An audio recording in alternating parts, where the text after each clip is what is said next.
अस्सलाम वालेकुम class. I hope कि आप सब खैरियत से होंगे। आज की लैब में मैं आपको एक केस स्टडी बताऊंगा जो कि मेरा अपना फाइनल ईयर प्रोजेक्ट था बीएस का। तो मैं उसका आपको बता देता हूँ कि उसकी वर्किंग क्या थी और वो मैंने किस तरह से डिज़ाइन किया था। पीएचपी और एचटीएमएल में ही बनाया था मैंने। एंड आपका टास्क ये होगा कि आपने इस प्रोजेक्ट को ऑप्टिमाइज़ करना है किसी तरीके से। इसमें क्या फ्लॉज हैं वो मैं आपको बता देता हूँ। तो इस ये इसकी फ़ोल्डर है जो मैं आपके साथ शेयर करूँगा। सीएसएस की फ़ाइल्स हैं, जेएस की फ़ाइल्स हैं, डेटाबेस की फ़ाइल है और डेटाबेस कनेक्टिविटी है एंड सो ऑन। ये इसकी सारी फ़ाइल्स हैं। तो सबसे पहले मैं डेटाबेस जो है वो इंपोर्ट कर लेता हूँ अपने पास। सो ये मैंने एक डेटाबेस बनाया है ई क्लासरूम का, ई क्लासरूम के नाम से।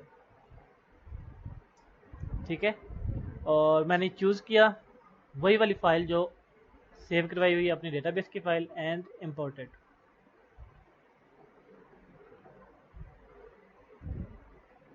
इसमें आई गेस 10 टेबल हैं और समथिंग। तो 10 टेबल्स हैं टोटल। तो इसको मैं रन करता हूँ और मैं फिर आपको बता देता हूँ कि एक्चुअली था क्या।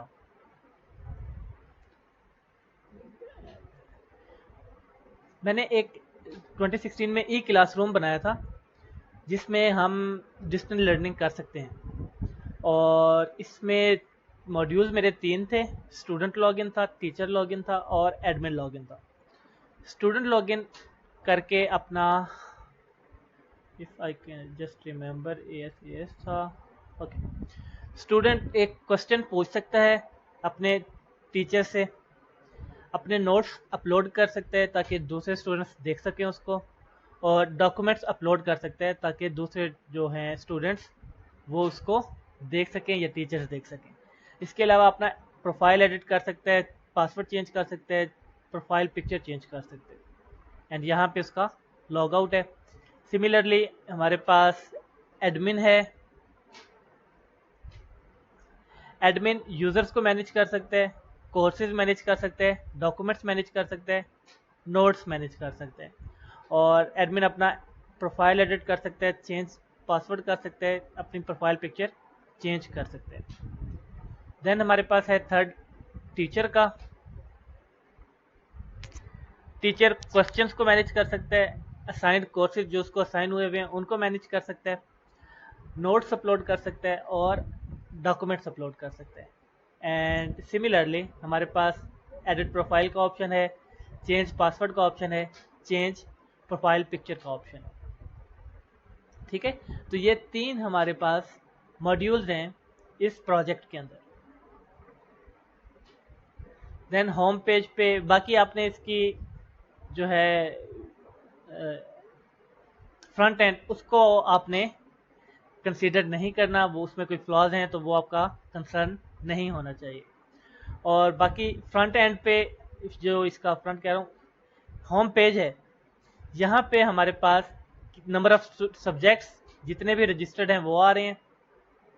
ठीक है, ये डेटाबेस से आ रही है कि डेटाबेस में इतने सब्जेक्ट्स हैं, कितने हमारे पास स्टूडेंट्स हैं और कितने क्वेश्चंस उन्होंने पूछे हुए हैं। अगर मैं अपने डेटाबेस में जाऊं तो नंबर ऑफ स्टूडेंट्स को अगर हम देखें, पहले मैं आपको बता देता हूँ रोल्स। रोल मेरे पास 3 है और स्टूडेंट का जो रोल है, रोल आईडी वो है 3। ठीक है, तो अब मैं जाता हूँ टीबीएल यूजर। अब मैंने यहाँ पे स्टूडेंट, टीचर और एडमिन का अलग अलग टेबल नहीं बनाया हुआ है, मैंने जस्ट एक ही टेबल बनाया हुआ है और उस टेबल में जो रोल है वो सेव्ड है। तो स्टूडेंट का रोल आईडी 3 थी, तो यहाँ पे 3 वाली 2 रोज हैं। दैट मीन्स कि हमारे पास 2 स्टूडेंट्स हैं और वही यहाँ पे शो हो रहा है। नंबर ऑफ सब्जेक्ट्स कितने हैं, टीबीएल सब्जेक्ट, सब्जेक्ट्स हमारे पास 3 हैं तो यहाँ पे 3 शो हो रहा है। आस्क्ड क्वेश्चंस हमारे पास 13 शो हो रहे हैं, तो टीबीएल क्वेश्चन, टीबीएल क्वेश्चन, और यहाँ पे हमारे पास 13 क्वेश्चंस शो हो रहे हैं। अब यहाँ पे क्वेश्चंस के अंदर एक कॉलम है इज अप्रूव्ड का। अब इज अप्रूव्ड अगर कोई भी स्टूडेंट क्वेश्चन पूछता है तो वो इनिशियली अप्रूव्ड नहीं होता जब तक टीचर उसको अप्रूव ना करे।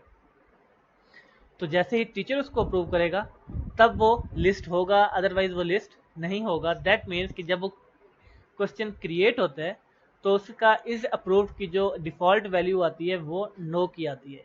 इसी तरह से टीबीएल आंसर है कि किस क्वेश्चन के अगेंस्ट क्या आंसर दिया गया है, ये भी जब तक अप्रूव नहीं होगा तब तक जो है इसका ये शो नहीं होगा हमारे पास, राइट। तो ये मैं आपको बता देता हूँ, ये करके भी दिखा देता हूँ। ऑल राइट, और यहाँ पे कुछ बताने वाला है, एनरोल्ड स्टूडेंट्स, टीबीएल असाइंड कोर्सेज, ये मैं आपको बाद में बता देता हूँ, ठीक है। अब हम जाते हैं स्टूडेंट की लॉगिन पे। ऑल राइट, अब अगर स्टूडेंट ने कोई भी क्वेश्चन पूछना है तो वो आस्क क्वेश्चन के ऊपर क्लिक करेगा। यहाँ पे अब जैसे ही मैं लिखना शुरू करूँगा तो मेरे पास नीचे सजेशंस आने लग जाएंगी कि मैं क्या क्वेश्चंस पूछना चाह रहा हूँ। अब ये वाली सजेशंस मेरे पास जो स्टोर्ड डेट क्वेश्चंस हैं इन्हीं में से शो हो रही है। ये मेरे पास सारे क्वेश्चंस हैं, ठीक है। अगर मैं वहाँ पे लिखता हूँ हाउ, तो देखते हैं क्या आता है। How many HTML tags are should be, तो ये वाला how many HTML tags are should be, ये वाला क्वेश्चन मेरे पास शो हो रहा है। और दूसरा how do you make comments, and यहाँ पे how do you make comments है, how do you make comments. तो ये क्वेश्चंस मेरे पास यहाँ पे जो सजेशन में आ रहे हैं ये वही वाले आ रहे हैं जो मेरे पास स्टोर्ड हैं। तो जितने स्टूडेंट्स क्वेश्चंस पूछेंगे वो सब का एक क्वेश्चन बैंक बनता जा रहा है मेरे पास, ताकि अगर एक स्टूडेंट ने पूछा है कि HTML क्या होता है और टीचर ने उसको रिस्पॉन्ड कर दिया है, तो अगर किसी और स्टूडेंट का भी यही क्वेश्चन हो और वो लिखना चाहे व्हाट इज HTML, तो उसको ऑलरेडी पता हो कि ये क्वेश्चन पहले पूछा गया और इसका क्या आंसर होगा, राइट। तो इसलिए मैंने इस लिहाज से ये बनाया था कि क्वेश्चंस रिपीट ना हो यहाँ पे।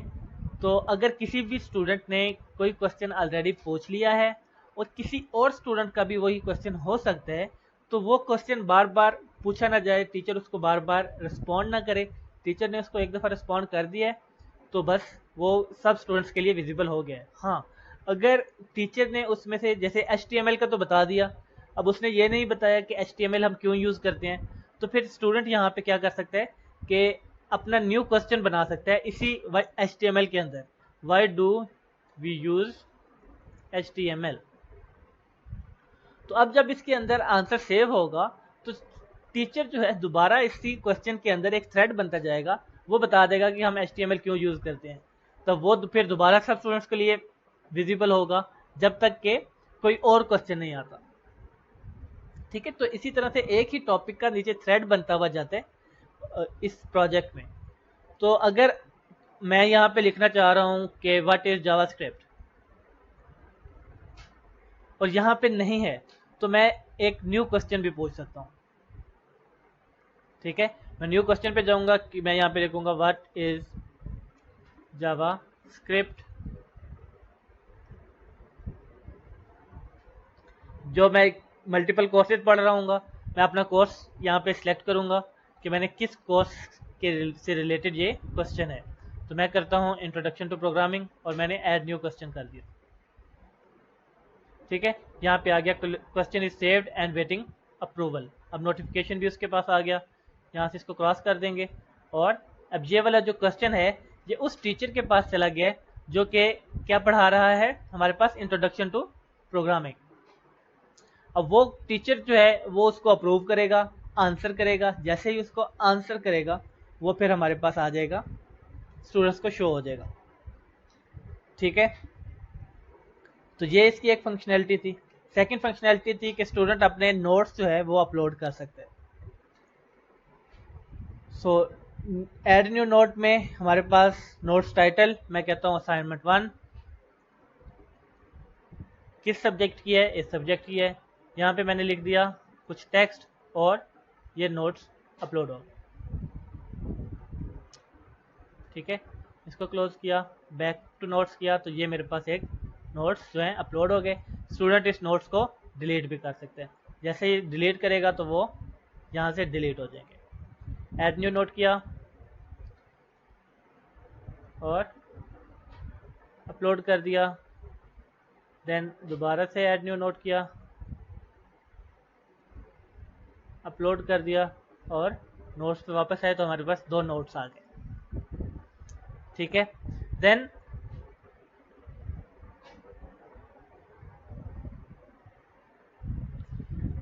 हमारे पास आ गए अपलोड डॉक्यूमेंट्स।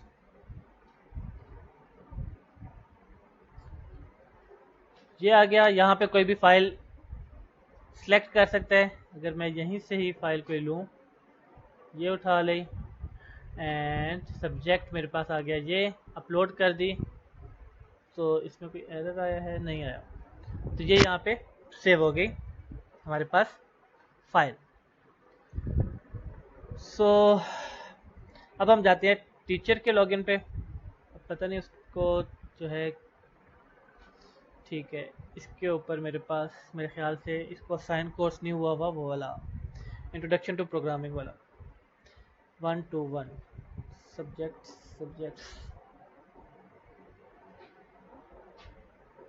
1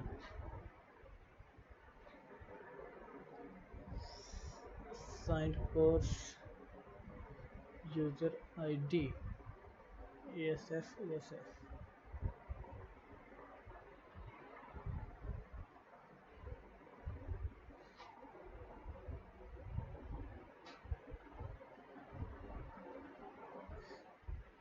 ठीक है।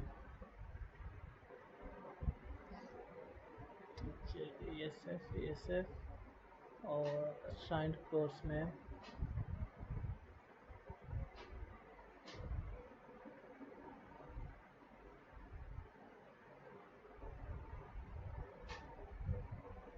टू ही था, इंट्रोडक्शन टू प्रोग्रामिंग इज 1।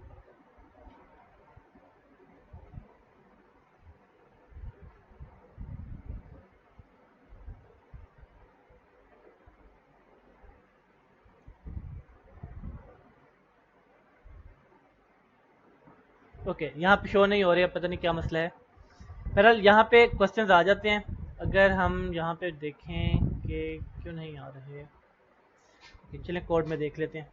तो अब यहाँ पे क्या है, मेरे पास सबसे पहले जो सबसे बड़ा इशू जो मैं अभी दोबारा इसको देख रहा था और मुझे समझ आई है, वो ये है कि मेरे पास बहुत ज़्यादा जो कोड है वो रिपीट हो रहा है। अब जैसा कि अगर मैं आपको ये दिखाऊं, change password admin, change password teacher, ये 3 फाइल्स हैं। ठीक है, अब देखें इन 2 फाइल्स में जो चीज़ चेंज हो रही है इस 23 लाइंस में, फर्स्ट 23 लाइंस में दोनों फाइल्स पे, वो जस्ट एक ये एडमिन की जगह पे टीचर आ रहा है। बाकी हमारे पास जो कोड है वो दोनों का सेम है, दोनों फाइल्स का। तो मैंने सेम कोड एक फाइल के लिए, 2 फाइल्स के लिए सेम कोड 2 दफ़ा लिखा हुआ है, जो कि मेरे पास एक दफ़ा अगर मैं लिख लेता, उसको कॉल कर लेता किसी फंक्शन के थ्रू, किसी भी मेथड के थ्रू, तो वो मेरे पास मिनिमाइज हो जाता। तो इस पूरे प्रोजेक्ट में एक तो प्रॉब्लम मुझे ये नज़र आया कि मेरे पास जो कोड है वो बहुत ज़्यादा रिपीट हो रहा है। तो आपने इस प्रोजेक्ट को दोबारा से मिनिमाइज इस तरह से करना है कि इसकी फंक्शनैलिटी डिस्टर्ब ना हो, सेकंड इसका जो कोड है वो मिनिमाइज हो जाए। ठीक है, सिमिलरली अगर मैं आपको एक्सेप्ट आंसर और रिजेक्ट आंसर के 2 फाइल्स दिखाऊं, तो यहाँ पे भी इन दोनों फाइल्स में देखें कि जस्ट हमारे पास क्यूरी चेंज हो रही है, yes and where ID is equal to ID. तो यस की जगह पे जस्ट नो आ रहा है, बाकी इस पूरी 2 फाइल्स का जो कोड है वो सेम है। ठीक है, add new user, add new teacher, add new student, files same है, जस्ट रोल चेंज हो रहे हैं, एडमिन का और यहाँ पे टीचर का। तो ये चीज़ें आपने देखनी है कि जहाँ पे भी हमारे पास कोड रिपीट हो रहा है वो आपने उसको मिनिमाइज करना। अब सेकंड यहाँ पे प्रॉब्लम मेरे पास ये मुझे नज़र आई कि मैंने जो क्यूरीज हैं, अब यहाँ पे मैंने क्या किया, ये किया, अपनी क्यूरी लिखी, और ये जो दो फाइल लाइंस हैं, एक ये वाली और एक ये वाली, ये मैंने हर, अब एक फाइल के अंदर ये मेरे पास जो फंक्शन है कॉपी, अगर मैं सॉरी हाँ, इसको अगर मैं फाइंड करूं तो 1 2 3 4, एक ही लाइन जो है वो मैंने 4 दफ़ा लिखी हुई है। दैट मीन्स कि मैं एक ही अपना एक पेज के ऊपर 4 क्यूरीज अलग अलग से एग्जीक्यूट कर रहा हूँ। ठीक है, तो ये भी मेरे पास एक ओवरबर्डन हुआ है मेरा कोड। कैसे कि मेरे पास क्यूरीज तो हैं, अब हर क्यूरी के लिए मैं अपना कनेक्शन दोबारा से इस्टेब्लिश कर रहा हूँ, उस क्यूरी को एग्जीक्यूट कर रहा हूँ, फिर वो कनेक्शन क्लोज होता है, देन अगेन हम यहाँ पे आते हैं, हमारे पास कनेक्शन आया, अपना कनेक्शन इस्टेब्लिश हुआ, ख़त्म हो गया, फिर यहाँ पे आए, हमारे पास दोबारा कनेक्शन इस्टेब्लिश हुआ, देन हम एंड पे आए और यहाँ पे दोबारा हमारा कनेक्शन इस्टेब्लिश हुआ। तो हम एक ही पेज के ऊपर रहते हुए 4 दफ़ा अपने डेटाबेस के कनेक्शन को एक्सेस कर रहे हैं। तो ये भी मेरे जो वेबसाइट है इसकी वर्किंग को मैक्सिमाइज कर रही है, ज़्यादा कर रही है, इसका जो रिस्पॉन्स टाइम है उसको इंक्रीज कर रही है। तो मुझे ये वाली चीज़ नहीं चाहिए यहाँ पे। तो इसको आप सॉल्व इस तरह से कर सकते हैं कि आप एक जेनेरिक PHP का फंक्शन बना लें, उस फंक्शन को हम जस्ट क्यूरी भेजें, जैसे कि ये मेरे पास क्यूरी है, उस फंक्शन को मैं ये क्यूरी भेजूं और वो इस क्यूरी के अगेंस्ट जो भी रिस्पॉन्स आ रहा है, आपको पता है कि एसक्यूएल क्यूरी के अगेंस्ट 3 तरह की क्यूरीज होती हैं और उसके अगेंस्ट 3 तरह के ही हमारे पास रिस्पॉन्सेज आते हैं। एक इंसर्ट की क्यूरी होती है, इंसर्ट की क्यूरी हमें जस्ट रिटर्न कर रही होती है कि इंसर्ट चीज़ हुई है या नहीं हुई, ट्रू या फॉल्स। ठीक है, तो जैसे ही मैंने यहाँ पे ये वाली क्यूरी चलाई तो मेरे पास डॉलर स्टेटस में या ट्रू आएगा या फॉल्स आएगा। तो ये वो मैंने यहाँ पे चेक किया हुआ है कि इफ़ डॉलर स्टेटस, यानी कि अगर ये ट्रू है तो मैंने ये शो करवानी है चीज़ें, अगर फॉल्स है तो हमने यहाँ इसको शो नहीं करवाना। ठीक है, तो इंसर्ट की क्यूरी के अगेंस्ट हमारे पास आता है ट्रू या फॉल्स। इसी तरह से अगर हम डिलीट की क्यूरी देखें तो डिलीट की क्यूरी में भी, ये डिलीट की क्यूरी है, ये भी हमारे पास ट्रू या फॉल्स लेके आएगी। राइट, तो एक डिलीट की क्यूरी होगी, एक इंसर्ट की क्यूरी होगी, देन हमारे पास अपडेट की क्यूरी है, सॉरी ये वाली अपडेट की क्यूरी भी हमारे पास ट्रू या फॉल्स लेके आती है। 3 क्यूरीज होगी, सिलेक्ट नहीं, इंसर्ट, डिलीट और अपडेट, ये 3 क्यूरीज हमारे पास ट्रू या फॉल्स लेके आ रही हैं। जो चौथी क्यूरी है वो है हमारे पास व्यू की, यानी कि सिलेक्ट की क्यूरी, ये वाली। अब ये क्यूरी हमारे पास वापस चीज़ें लेके आती है, लाइक मैंने कहा select static from table subjects where ID is equal to ID। तो अब ये मेरे पास वो सब चीज़ें लेके आएगी जहाँ पे इस टेबल से वो सब चीज़ें लेके आएगी जहाँ ID is equal to ID होगी। ये एक चीज़ भी हो सकती है, मल्टीपल चीज़ें भी हो सकती हैं, इसके अंदर सिंगल रो भी हो सकती है, मल्टीपल रोज भी हो सकती हैं, इसके अंदर सिंगल कॉलम भी हो सकता है, मल्टीपल कॉलम्स भी हो सकते हैं। जैसे कि यहाँ पे मेरे पास एक सिंगल रो आई है लेकिन उसमें डबल कॉलम्स थे, एक सब्जेक्ट टाइटल आ रहा है, एक कोर्स कोड आ रहा है। ठीक है, तो जस्ट सिलेक्ट की क्यूरी है जो हमें रिटर्न कर रही होती है वैल्यूज। तो आप 2 तरह की फंक्शंस बना सकते हैं, एक फंक्शन में आप आपने रिटर्न करना है ट्रू या फॉल्स, और उसमें जा सकती हैं क्यूरीज आपकी इंसर्ट की, अपडेट की और डिलीट की। और सेकंड फंक्शन जो बनाएंगे उसमें जस्ट क्यूरी जा सकती है सिलेक्ट की, लेकिन वो रिटर्न क्या कर रहा होगा, वो आप एक एरे की फॉर्म में रिटर्न करवा सकते हैं वापस वो सब रोज, वो सब कॉलम्स जो यहाँ से उस क्यूरी के अगेंस्ट हमारे पास सिलेक्ट होते हैं। ठीक है, तो एक तो आपने ये वाला काम करना है कि एक ही पेज के ऊपर मुझे कनेक्शन को बार बार इस्टेब्लिश ना करना पड़े। मैं जैसे अपनी क्यूरी लिखूं, उस क्यूरी को मैं फंक्शन को भेजूं और आगे वाला जो काम है वो फंक्शन करे। कनेक्शन उसने इस्टेब्लिश करना है नहीं करना, या उसने कनेक्शन इस्टेब्लिश करके रखने हैं, उसने कितनी देर कनेक्शन इस्टेब्लिश करके रखना है, ये आपका काम है। ठीक है, तो दो चीज़ें हो गई, एक कोड रिपीट हो रहा है उसको आपने मिनिमाइज करना है, और सेकंड चीज़ जो है वो ये है कि आपने हर क्यूरी को एग्जीक्यूट करने के लिए फंक्शनल उसमें डालनी है, ऑपरेशंस, फंक्शंस लिखने हैं। तो ये दो चीज़ें हो गई। थर्ड चीज़ क्या थी? मेल। अब यहाँ पे अगर हम कॉन्टैक्ट में जाएं तो कॉन्टैक्ट में हमारे पास क्या है, कोई भी जो टीचर है या स्टूडेंट है जिसने लॉगिन किया हुआ है अपना, मतलब यहाँ पे अभी टीचर ने लॉगिन किया हुआ है, उसकी ईमेल है te@te.com, तो ये तो चेंज नहीं हो सकती क्योंकि उसने लॉगिन किया हुआ है। तो वो अपना यहाँ पे नाम लिखेगा, फ़ोन नंबर लिखेगा, अपना मैसेज लिखेगा। तो जैसे ही वो सेंड ईमेल करेगा, मेरे पास यहाँ पे सेंड ईमेल का एक पेज बना हुआ है। ठीक है, ये मैंने चेंज कर दिया था तो ये मैं रिमूव भी कर दूंगा। बहरहाल, तो आपने क्या करना है, आपने ये वाला कोड जो है ये एग्जीक्यूट नहीं हो रहा, ये नहीं चल रहा, इसके थ्रू ईमेल मेरे ख्याल से नहीं हो रही, मैंने ट्राई नहीं की लेकिन नहीं हो रही। तो थर्ड काम आपने ये करना है कि आपने PHP के थ्रू इस फॉर्म में जो भी डेटा आएगा उसको ईमेल करना है। किस ईमेल पे, वो आपकी अब मर्जी है, आप अपने ईमेल पे मंगवा लें, आप किसी भी ईमेल पे, बल्कि आपकी अपनी ही ईमेल होगी। तो यहाँ से अगर मैं यहाँ पे सेंड मेल करता हूँ, ठीक है, तो ये ईमेल आपके पास आपके ईमेल के ऊपर आ जाए। तो आपने ये काम करना है कि PHP के थ्रू ईमेल सेंड करवानी है। ठीक है, तीन चीज़ें ये हो गई। और चौथा काम आपने ये करना है कि यहाँ पे फाइल्स अपलोड हो रही हैं, राइट। कोई भी अपलोड डॉक्यूमेंट है, जो यूजर अपने डॉक्यूमेंट्स अपलोड कर रहे हैं वो हो रहा है।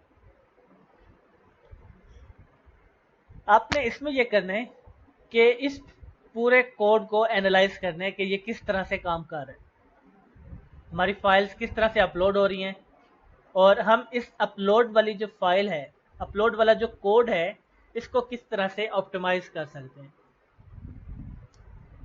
ऑप्टिमाइज मीन्स के क्या कोई और तरीका है, यहाँ पे मैं आपने जैसे इसको देखना है कि मैं किस तरह से सेव करवा रहा हूँ फाइल्स, अपने डेटाबेस में सेव करवा रहा हूँ, अपने पास सर्वर में सेव करवा रहा हूँ।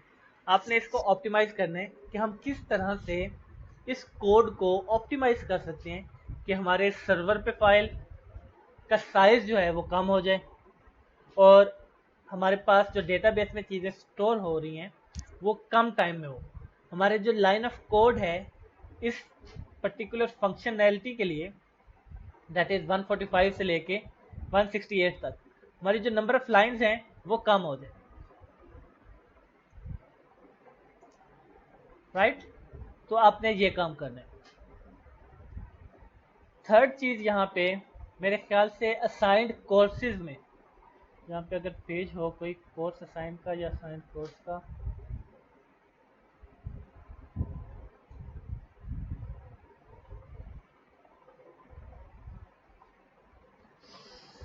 मैनेज कोर्सेज,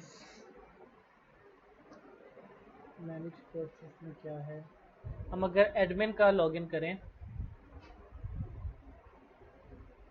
तो यहाँ पे manage courses, okay,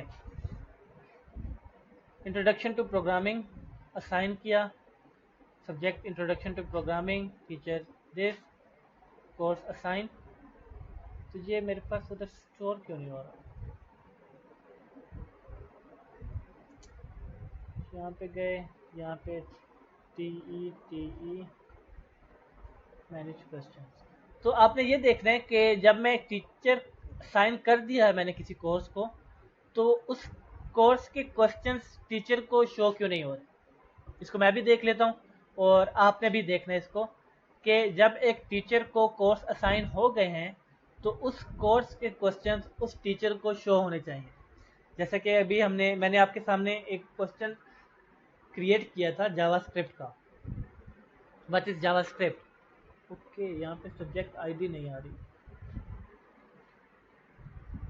subject ID यहाँ पे 0 आ रही है। तो अगर मैं इसको सब्जेक्ट आईडी कर दूँ 1 और यहाँ पे करें, फिर भी नहीं आ रही। तो आपने इसको देखना है कि यहाँ पे सब्जेक्ट आईडी 0 क्यों आई और यहाँ पे शो क्यों नहीं हो रहा, ठीक है। ताकि जैसे ही वो क्वेश्चन उस टीचर के, वो क्वेश्चन किसी सब्जेक्ट के बारे में स्टूडेंट पूछे तो उसी सब्जेक्ट के टीचर के पास वो क्वेश्चन चला जाए, वो उसको पहले अप्रूव करेगा फिर उसका आंसर करेगा। तो ये भी आपने इसमें एक एरर देखना है। तो ये टोटल 4 चीज़ें हो गई हैं। ये 4 चीज़ें आपने करके और इसके ऊपर अपना एनालिसिस जो है वो एज अ लैब रिपोर्ट मुझे सबमिट करवाना है, ठीक है। तो यही आपकी इस वीक की लैब है। और अगेन इसकी जो डेडलाइन होगी वो वही होगी जो कि पिछली 3 लैब्स की है, 29 ऑफ मई, ठीक है। So that's it, thank you so much, अपना ख्याल रखिएगा, अल्लाह हाफिज़।